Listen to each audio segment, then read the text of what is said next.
যদি বলা হয় স্ত্রী ছাড়া 8 বছর থাকতে হবে, এরকম কে আছে? তবে হ্যাঁ, এই ময়দানে লোকেরা পরীক্ষা দিচ্ছে প্রিয়তমা স্ত্রী ছাড়া 10 বছর 11 বছর থেকে কারাবন্দী। 9 মাস 10 মাস চলে যায়, পরিবারের সাথে সাক্ষাৎ নাই। যেই বয়সে স্ত্রী ছেলে মেয়েদের সাথে শুধু না, নাতিদের সাথে সময় কাটানোর কথা, ওই বুড়ো লোকদেরকে, ওই বয়োবৃদ্ধ লোকদেরকে যারা সহযোগিতা ছাড়া চলতে পারে না, স্ত্রী থেকে তো বঞ্চিত করলই, ছেলে থেকে বঞ্চিত করলই, মেয়ে থেকে বঞ্চিত করলই, এই বুড়ো বয়সে নাতি নাতিনদের সাথে খেলা করা, ওদের হাসি, ওদের আনন্দ চিত্ত দেখা, যাদের হৃদয়টা ভরপুর হয়ে যায়, ওদের সাথেও সাক্ষাৎ করতে দেয় না। এরকম জুলুম আছে না নেই? 8 বছর স্ত্রীর সাথে দেখা হবে না, ভাবতে পারেন? 8 বছর বাবা মায়ের সাথে সাক্ষাৎ হবে না, চিন্তা করা যায়? কলিজার টুকরো সন্তানদিকে দেখা যাবে না, কল্পনাও করা যায় না। সাহাবায়ে কেরাম সেই নজির স্থাপন করেছেন। আল্লাহু আকবার। অপরিচিত বা এলাকার একটা আপনার অ্যান্ড্রয়েড সেট, অনেক দামি মোবাইল, আইফোন 12, ফেসবুক এখন এমন অবস্থায় যে মোবাইল টিপতে টিপতে ঘুমের মধ্যে এরকম, আগের মুরব্বীরা দেখতাম ঘুমায় গেল এরকম পড়তো, হ্যাঁ করতো না, মানে তাসবিহ পড়তো, আলহামদুলিল্লাহ আলহামদুলিল্লাহ আলহামদুলিল্লাহ, সুবহানাল্লাহ সুবহানাল্লাহ সুবহানাল্লাহ, আল্লাহু আকবার আল্লাহু আকবার। এখন উল্টে গেছে, এই করো এটা করো।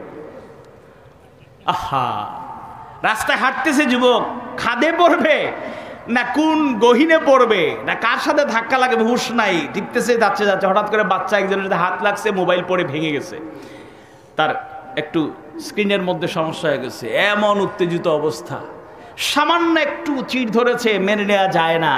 আর সেই মোবাইল কেন, সকল সম্পদ যদি নিয়ে যাওয়া হয়, যে এই সম্পদের মালিক তুমি ছিলে আজকে থেকে, না মেনে নেওয়া যাবে?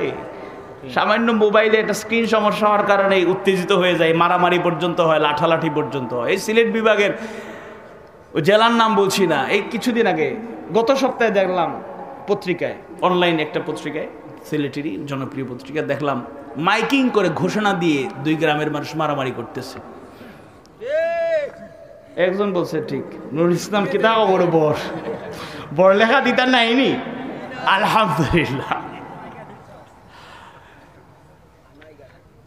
এক এলাকা না, অনেক এলাকায় এইগুলো ঘটনা আছে। এটা দুঃখজনক, কখনোই কাম্য হতে পারে না।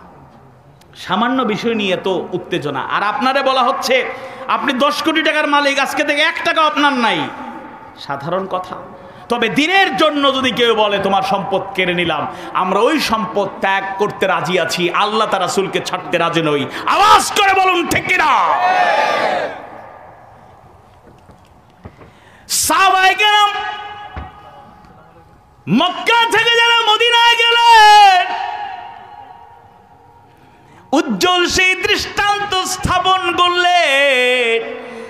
আল্লাহ তার রাসূলের জন্য, দিনের জন্য সম্পদ বিসর্জন দিলেন। আত্মীয় স্বজনের মহব্বত থেকে যারা বঞ্চিত হয়েছেন, ঈমান ছেড়ে দেন নাই। মক্কা বিজয়ের পরে 10,000 সাহাবীরা, 10,000 সৈন্য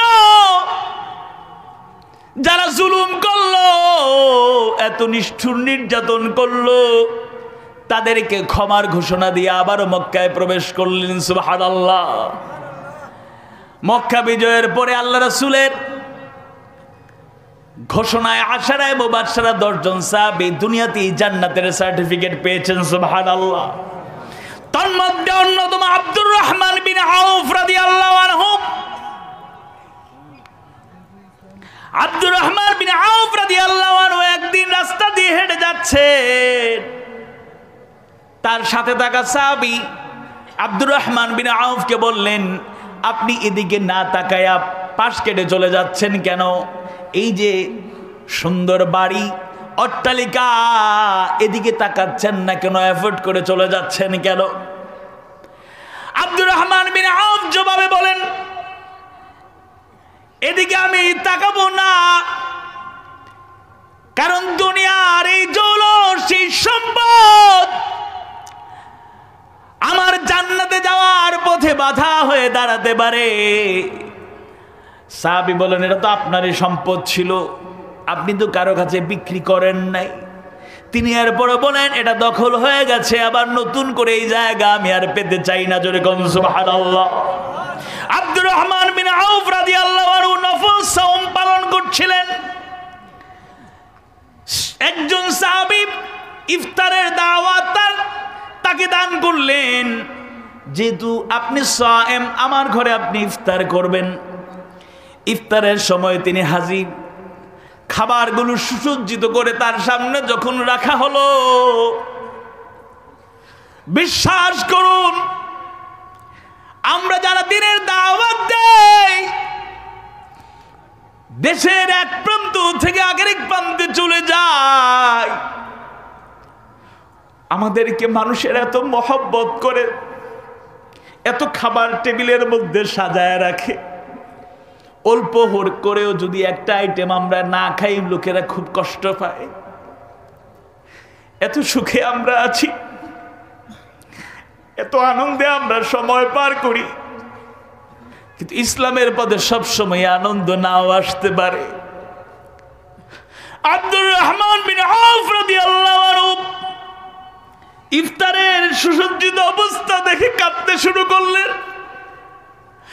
বলেন, আল্লাহ রাসূলের সাহাবী,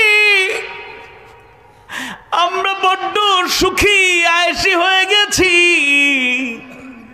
এত উন্নত খাবার আমাদের সামনে রাখা হয়েছে।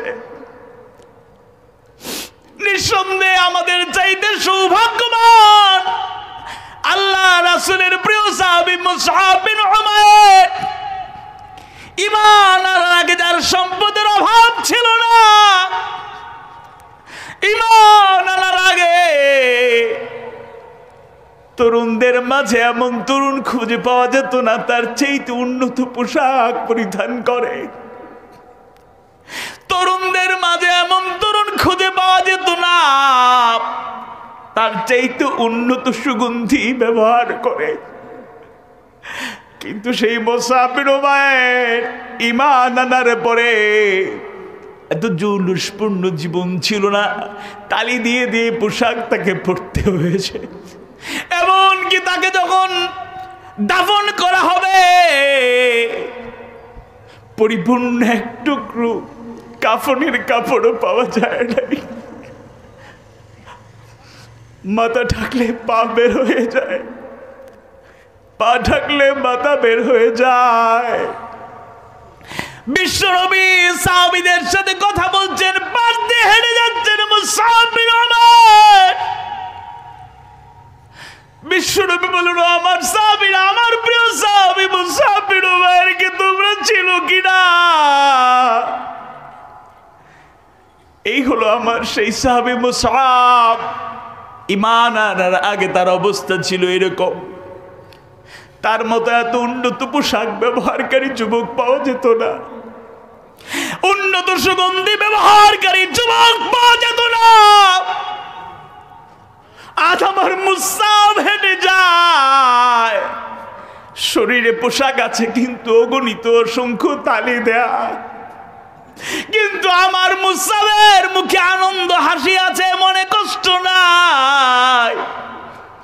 দুনিয়ার জৌলুস হারিয়েছে, পোশাক হারিয়েছে, সুগন্ধি হারিয়েছে, কিন্তু তার অন্তরটা ঈমানের আলোয় আলোকিত করেছেন কে? হিজরত করতে গিয়ে সাহাবায়ে কেরাম এমন দৃষ্টান্ত স্থাপন করলেন, কিয়ামত পর্যন্ত দিনের জন্য যদি আমাদেরও হিজরত করা লাগে, হিজরত করার জন্য প্রস্তুত আছি না নাই? আমি আফ্রিকার কোনো কথা বলছি না, ইউরোপ মহাদেশের কোনো কথা বলছি না, অন্য কোনো মহাদেশ, এশিয়া মহাদেশের কথা বলছি না। আমার প্রিয় জন্মভূমির একটা জেলার কথা বলছি। মাহফিল করতে গেলাম এক উপজেলায়, বয়ানে যাব, লুকিয়ে লুকিয়ে একজন মুরব্বী আমার সাথে দেখা করলেন। মুসাফা করতে গিয়ে হাতটা বুকের মধ্যে জড়ায়া ধরলেন। মুআনাকা করতে গিয়ে কতক্ষণ জড়িয়ে থাকলেন, আমি তো ওনাকে চিনি না। চোখে যেন পানি দেখলাম, একটু পরে শান্ত হয়ে বসলেন। একটু খোঁজখবর নিলাম, পরিচয় হলাম। বলেন আজ লুকিয়ে লুকিয়ে এসেছি, বিশ্বাস করুন 9.5 বছর বাড়ি যাই নাই। একটা রাতের জন্য বাড়ি গিয়েছিলাম, ওই দিনও আর রাতে থাকতে পারি নাই। 3:30টায় খবর পেলাম আমি আর বাড়িতে থাকতে পারছি না।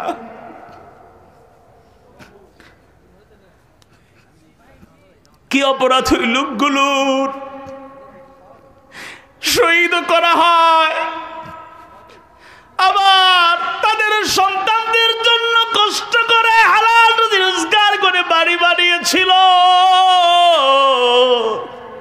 ওই লোকদের জুলুম করে এতিম ছোট ছোট বাচ্চাগুলো, যাদের জন্য একটা ঘর বানিয়েছে, আমার ছেলেগুলো যেন মেয়েগুলোর জন্য ভালো করে থাকতে পারে, তোমরা শহীদ করছো একদিকে, আর একদিকে তোমরা বন্দি করে রাখছো। আবার স্ত্রী আর সন্তানগুলো যে বাড়িতে আশ্রয় পেয়েছিল, শান্তিতে থাকতে পারত, বুলডোজার দিয়ে ওই বাড়িগুলো তোমরা গুড়িয়ে দিয়েছ। দুনিয়ার আদালতে, দুনিয়ার আদালতে এই বিচার আমরা চাই না, হয়তো পাবো না। কিছু অসহায় ছোট ছোট বাচ্চাদের ঘর তোমরা ভেঙে দিয়েছ, কত মানুষকে ভিটা বাড়ি ছাড়া করেছ। তোমরা দেখো না গভীর রাতে ওই মুসলিমদের চোখের পানি, তোমরা দেখো না শহীদদের মায়েদের আহাজারি কান্নার আওয়াজ, তোমরা দেখো না বড় বয়সে সন্তান হারা বাবাদের বুকের কষ্ট, তোমরা দেখো না অল্প বয়সেই পৃথিবী ছেড়ে চলে গেল এতিম বাচ্চাগুলো হাউমাউ করে কাঁদে, একবেলা খাইলে আরেক বেলা খাইতে পারে না। তোমরা ওই এতিম বাচ্চাগুলোর কান্না দেখো না, তোমরা বিধবা বোনের কান্না হাজারি দেখো না। বুলডোজার দিয়ে বাড়ি গুড়িয়ে দাও, ওদের চোখের পানি গভীর রাতে ইসলামের পথের সৈনিকদের চোখের পানির বন্যায় তোমাদের অহমিকা ক্ষমতার দাপট একদিন সমুদ্রের সেই ঢেউয়ের মতো ভেসে যাবে। আওয়াজ দিয়ে বলুন ঠিক না? ফাসবির সাবরান জামিলা, ধৈর্য ধারণ করো ইসলামের পথের পথচারীরা, সময় আসবে আল্লাহ চাইলে সেই সব জুলুমের পাই পাই হিসেবে এই জমিনেই হবে।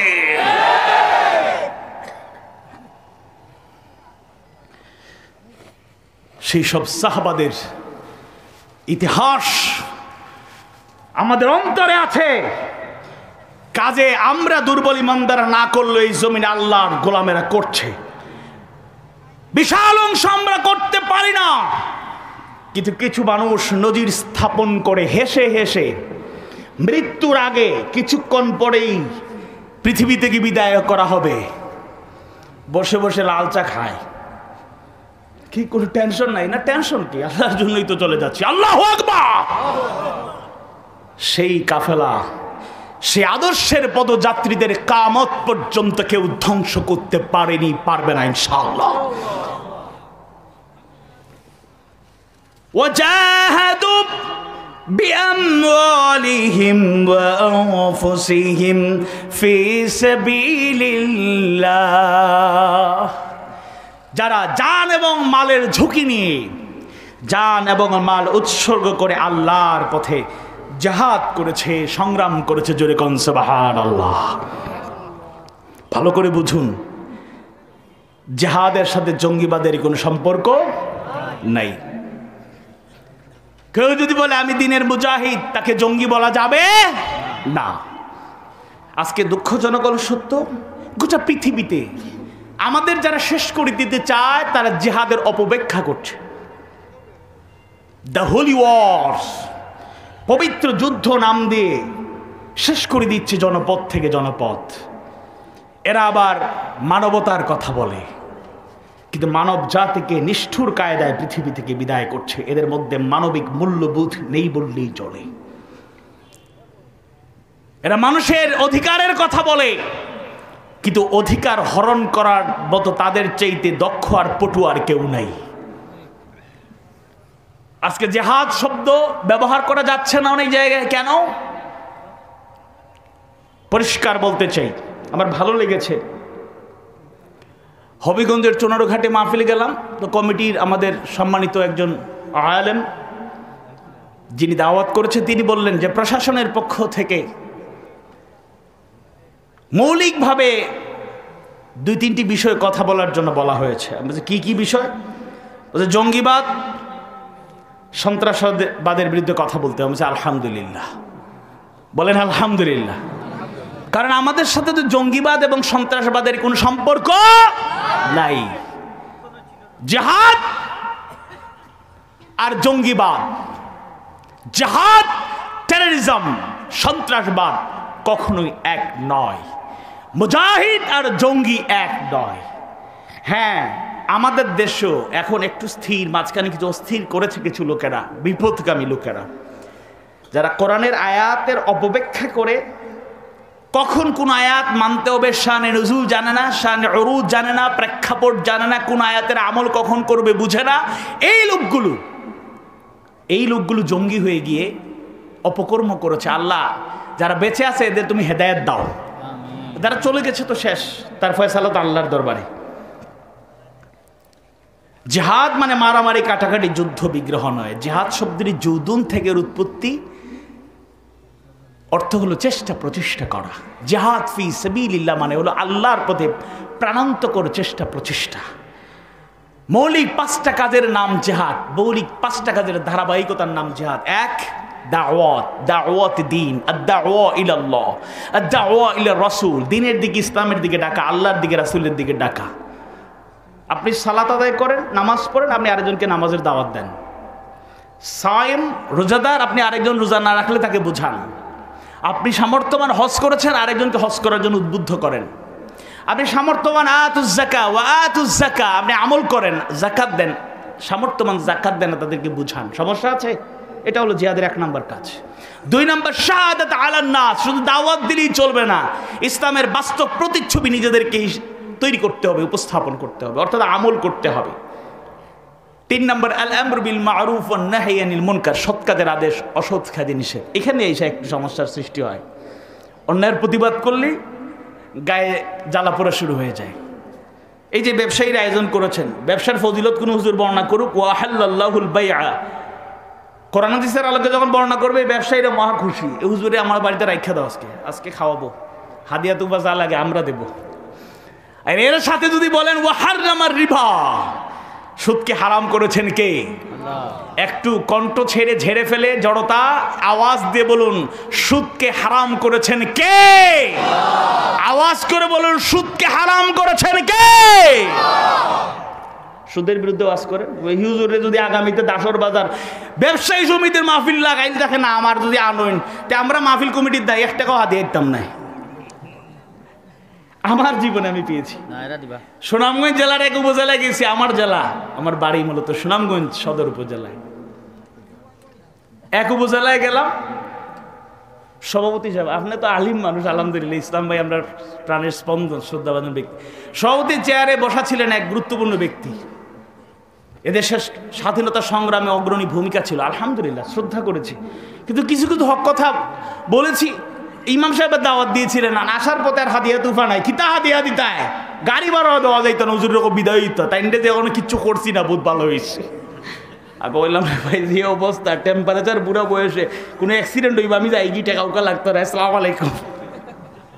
এরপরে ইমাম সাহেব কোনো মতে 2-1জনকে ম্যানেজ করে বলছে গাড়ির ড্রাইভারকে কিছু দেই। আমি আল্লাহ বর্ষা না দিলেও সমস্যা নাই, তো হক কথা বললে হাদিয়া তুফাও নাই, আরো বিপদ হইতে পারেনি না, পারে না, হক কথা ছেড়ে দেয়া যাবে। আল আমরু বিল মারুফ ওয়ান নাহি আনিল মুনকার, কুনতুম খায়রা উম্মাতিন উখরিজাত লিন-নাস তা'মুরুনা বিল মারুফ ওয়া তানহাউনা আনিল মুনকার। ঘোষণা কার? চলবে, চলবে ইনশাআল্লাহ। আর 4 নম্বর ইকামতে দ্বীন আন আকিমুদ্দীন ওয়া লা তাতাফাররাকু ফি। আকিমুস সালাহ বললে নামাজ কায়েম না হলে আদায় করি, তাহলে আকিমুদ্দীন বলে দিন কায়েমের কাজ করলে সমস্যা কোথায়? সর্বশেষ দিন কায়েম হয়ে গেলে এরপরে কিতাল ফি সাবিলিল্লাহ। ওই জঙ্গিরা 5 নম্বর কাজকে 1 নম্বর কাজ বানানোর কারণে অপব্যাখ্যা করে, তারা ইসলামের দুর্নাম করে। আল্লাহ এদের হেদায়েত দান করুন, বলুন আমিন। আর অনেক কথা ছিল, সময়ের দিকে খেয়াল করে আর কথা বাড়াতে চাই না। আপনাদের সামনে আরজ করতে চাই, মাহফিলে এসেছি আমরা যেন এখান থেকে শিক্ষা নিয়ে যেতে পারি। আল্লাহ তাআলা কবুল করুন, বলুন আমিন। কথাবার্তায় ভুল হলে আমার মাবুদ ক্ষমা করুন, বলেন আমিন। আর অজান্তেই যদি কোনো কথায় আপনারা কেউ মাহফিলে বসে অথবা দূর থেকে কষ্ট পান, আল্লাহর ওয়াস্তেই ক্ষমা সুন্দর দৃষ্টিতে দেখে নিলে ভালো। কাউকে কষ্ট দেওয়ার জন্য কথাগুলো বলি নাই, বলেছি একমাত্র এটা কোরআনের কথা, সুন্নাহর কথা, হাদিসের কথা, এগুলো বলতেই হবে। আল্লাহ রাসূল বলছেন কুলিল হক ওয়া ইন কানা মুররা, সত্য বলো, সত্য প্রকাশ করো যদিও তা তিক্ত হয়। আল্লাহ কবুল করুন, বলুন আমিন। সংক্ষিপ্ত একটা দোয়া করি। মুসাফির মানুষ, আল্লাহ তাআলা আমাদেরকে কবুল করুন, সবাইকে কবুল করুন, বলুন আমিন। আল্লাহুম্মা আনতাস সালাম اللهم أنت السلام ومنك السلام تباركت يا ذا الجلال والإكرام رضيت بالله ربا وبالإسلام دينا وبمحمد صلى الله عليه وسلم نبيا ورسولا